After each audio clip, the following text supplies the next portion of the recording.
dit dans un hadith rapporté par At-Tirmidhi, quand il parle de Al-Hajar al-Aswad, la pierre noire, il dit la pierre noire est descendue du paradis. Ça m'a dit dans un hadith rapporté par At-Tirmidhi, quand il parle de Al-Hajar al-Aswad, la pierre noire, il dit la pierre noire est descendue du paradis. Pierre du paradis. Et le prophète alayhi salatu wa sallam a dit dans un hadith rapporté par At-Tirmidhi, quand il parle de Al-Hajar al-Aswad, la pierre noire, il dit la pierre noire est descendue du paradis. Selon Rachid et selon At-Tirmidhi, c'est que la pierre noire est descendue du paradis comme ça. Le lien que nous avons lu que je vous ai partagé dans islam.net,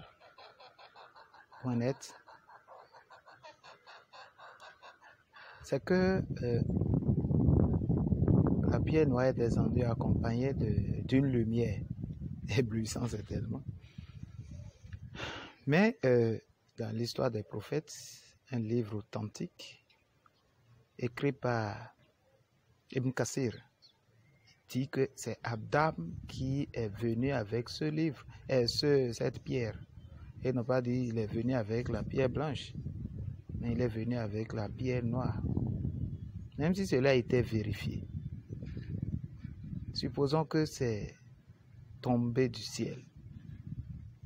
Est-ce que cela prouve que c'est Dieu qui l'a fait tomber du ciel? Si c'est oui, j'attends là où Dieu l'a dit. Le prophète vous a vraiment eu. Le prophète de l'islam vous a vraiment eu.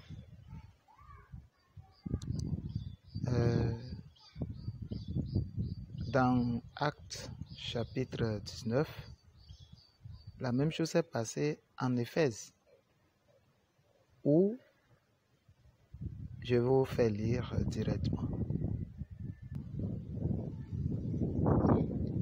Vous allez comprendre pourquoi les musulmans sont contre le frère Paul. Parce que lui, il était contre l'idolâtrie.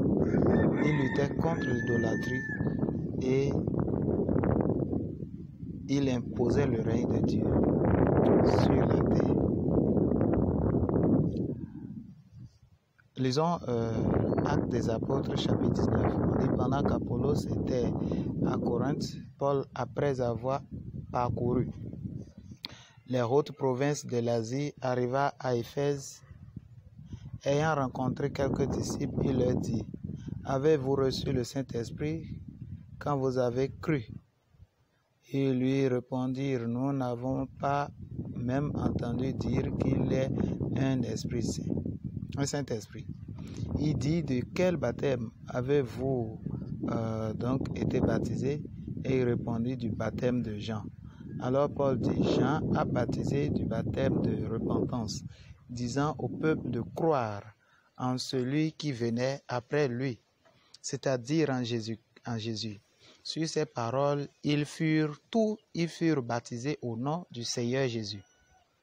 Lorsque Paul leur eut imposé les mains, le Saint-Esprit vint sur eux et ils parlaient en langue et prophétisaient.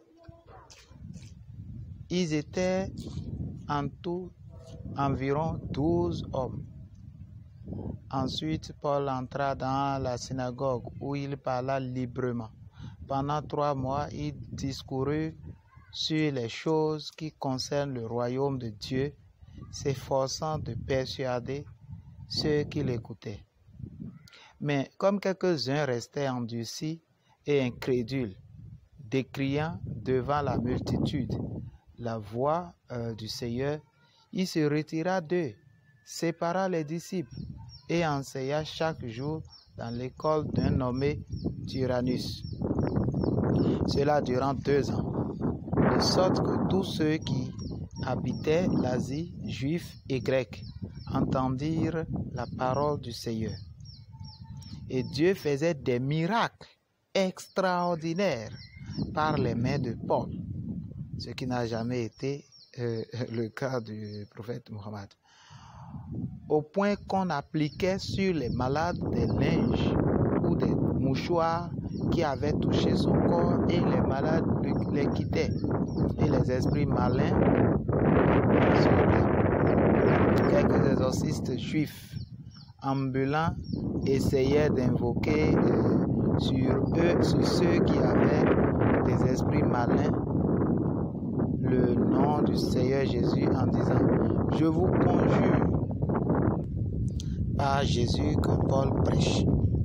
Ceux qui faisaient cela étaient 7 fils de Séva, juifs, l'un des principaux sacrificateurs. L'esprit malin leur dit « Je connais Jésus et je sais qui est Paul, mais vous, qui êtes-vous » Et l'homme dans lequel était l'esprit malin se lança sur eux, se rendit maître de tous deux et les maltraita de telle sorte qu'ils s'enfuirent de cette maison nus et blessés. Cela fut connu de tous les Juifs et de tous les Grecs qui demeuraient à Éphèse, et la crainte s'empara de tous, et le nom du Seigneur Jésus était glorifié. Plusieurs de ceux qui avaient cru venaient confesser et déclarer ce qu'ils avaient fait. Et un certain nombre de ceux qui avaient exercé les arts magiques, comme de maraboutage, ce que vous appelez Rokia, ayant rapporté leurs livres, les brûlaient devant tout le monde.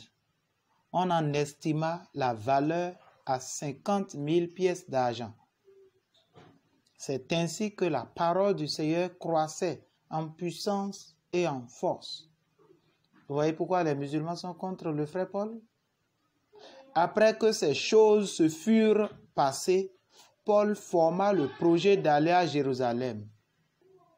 En traversant la Macédoine et l'Achaïe, quand j'aurai été là, se disait-il, il faut aussi que je voie Rome. Il envoya en Macédoine 2 de ses aides, Timothée et Eraste, et il resta lui-même quelque temps encore en Asie. Il survint à cette époque. Il envoya en Macédoine, le verset 22, 2 de ses aides, Timothée et Eraste, et il resta lui-même quelque temps encore en Asie.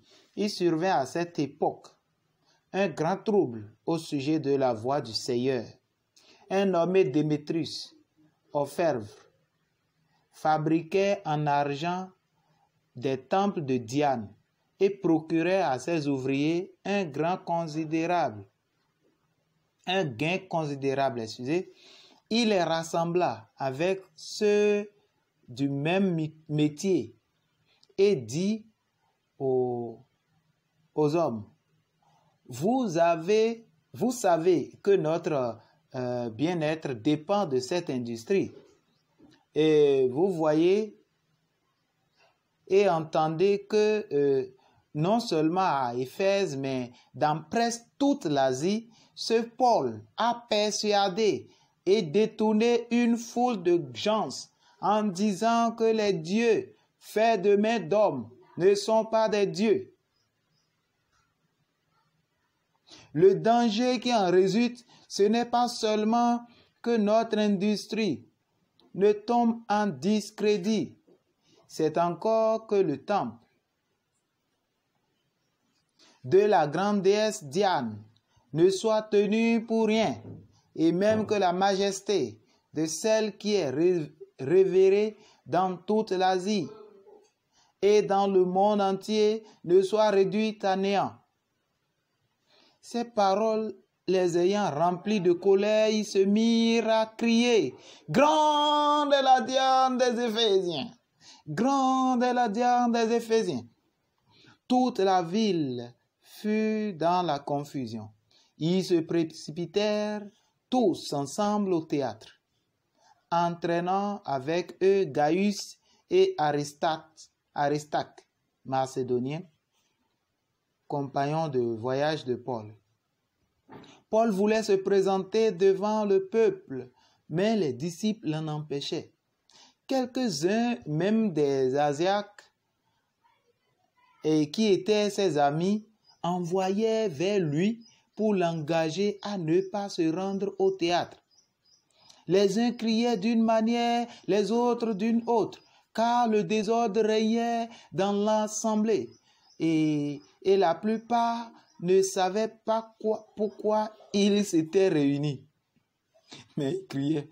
Alors on fit sortir de la foule Alexandre, que les Juifs poussaient en avant, et Alexandre, faisant signe de la main, voulait parler au peuple.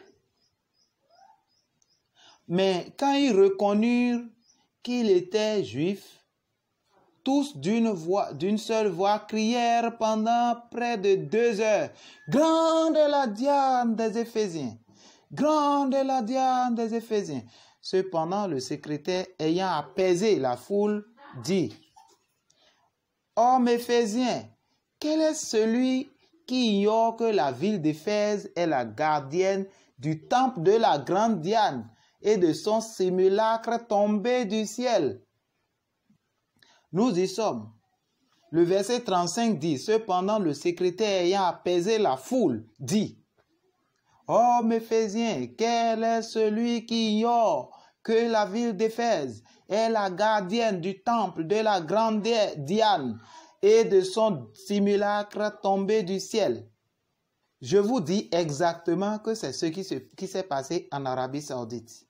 Comme pour dire, cependant, le secrétaire ayant apaisé la foule dit, « Hommes d'Asie et hommes d'Arabie Saoudite, quel est celui qui ignore que la ville d'Arabie Saoudite et la ville de la Mecque est la gardienne du temple du grand Allah ou de la grande Allah et de son simulacre tombé du ciel et de sa pierre noire tombée du ciel? » C'est un peu comme ça. Donc vous voyez, ces gens sont contre le frère Paul.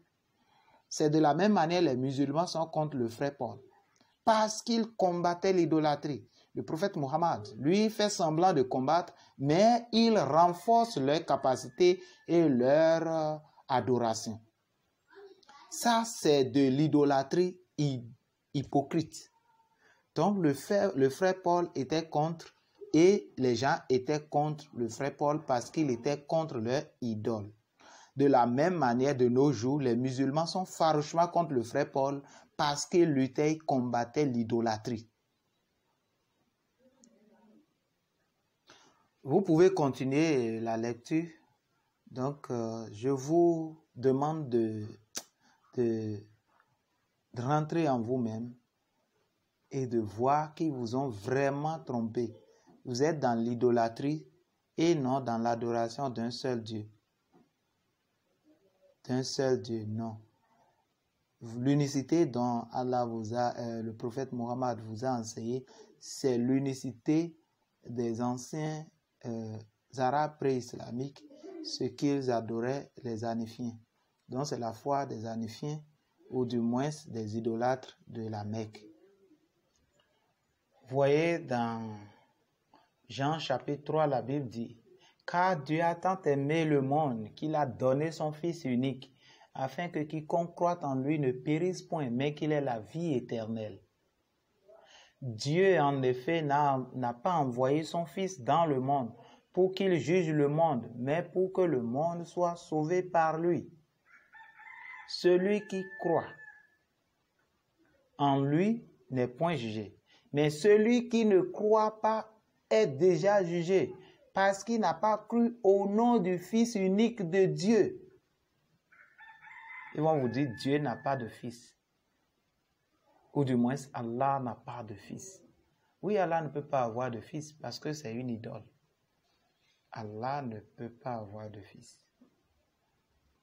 Parce que le Dieu que nous adorons, c'est un Dieu capable qui a la capacité, le pouvoir d'engendrer sans rapport sexuel.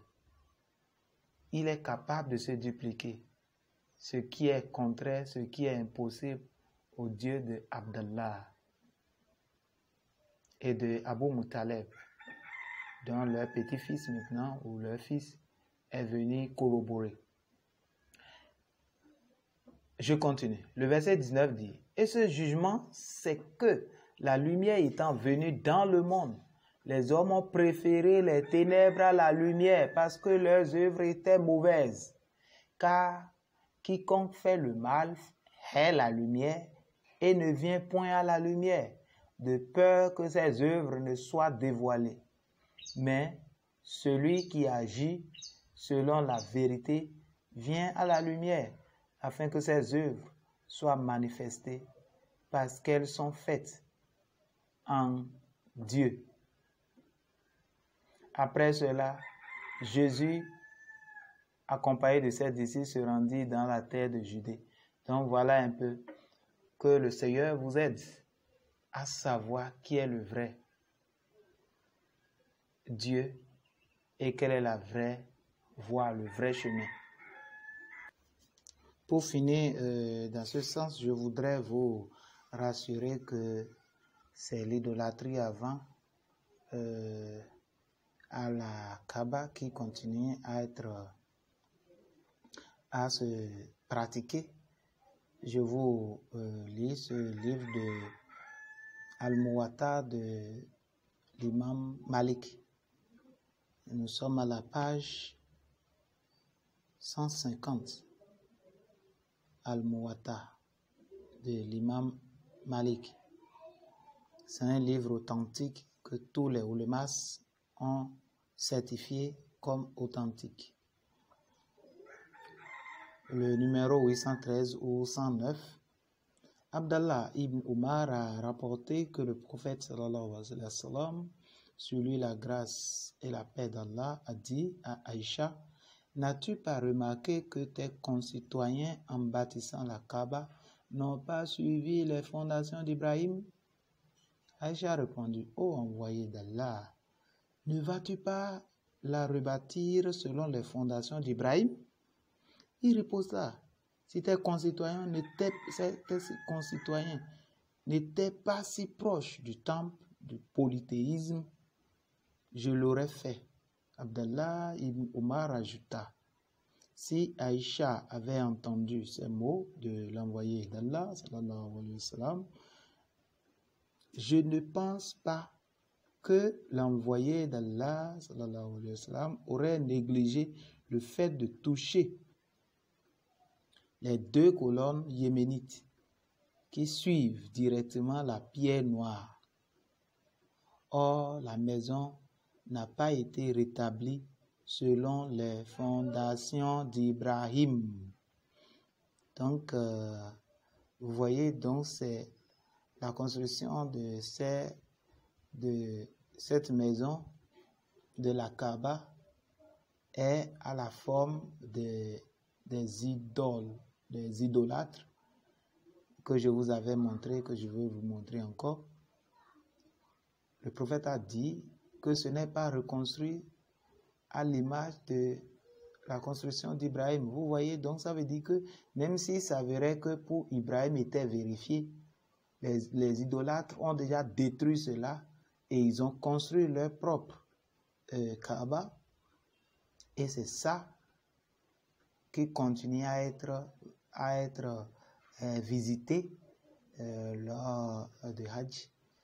Et le prophète a dit qu'il ne peut plus reconstruire cela. Mais il a ordonné à ce que les gens... Voilà de quoi le prophète parlait. Donc, il a ordonné aux gens de continuer à les vénérer. Donc, le Tawhid n'existe pas dans le Coran. C'est les alibis pour vous maintenir dans l'esclavage, pour vous maintenir dans l'idolâtrie hypocrite. C'est pourquoi tout est écrit comme ça dans le Coran. Sinon, rien n'a changé. S'il a dit qu'il a détruit ses idoles, c'est pour pouvoir attirer et les chrétiens et les juifs et les polythéistes sous lui c'est un politique, c'est un homme politique pour pouvoir diriger, gérer tout. Mais les Juifs et les chrétiens étant déjà avertis d'avance qu'il y aura de faux prophètes, ont refusé de le suivre. Ce qui l'a énervé, il a demandé à ce que les chrétiens et les Juifs soient tués. Et qu'Allah les maudisse. Et maudisse ceux qui le contredisent. Vous voyez? Donc ce n'est pas l'unicité de Dieu que les anciens prophètes ont adoré, que le prophète Mohammed a enseigné dans l'islam, mais l'unicité des idolâtres à la Kaaba, des Hanifiens. Que la paix de Dieu vous localise et que le Seigneur touche votre cœur pour que vous le rencontrez avant que la mort ne vous visite. Sortez de l'idolâtrie. La Bible a dit sortez du milieu d'eux. Sortez du milieu d'eux. Jésus a dit vos cheveux sont comptés. N'ayez pas peur de ceux qui peuvent tuer le corps, mais qui ne peuvent pas tuer l'âme. Je vous encourage à avoir l'audace, le courage d'apostasier. Aucun de vos cheveux ne va tomber si vraiment vous suivez Jésus.